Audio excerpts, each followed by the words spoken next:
Hi guys, here is the Thunderbolt Junior, made in England about 1949. Just going to do a quick video to demonstrate how this cocks.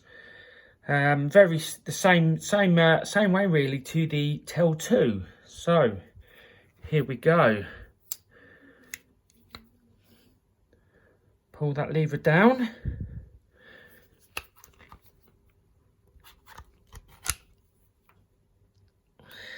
And it cocks, the pellet goes in here.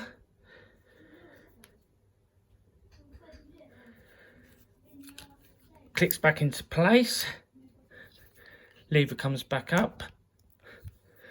And now it's cocked. There you go.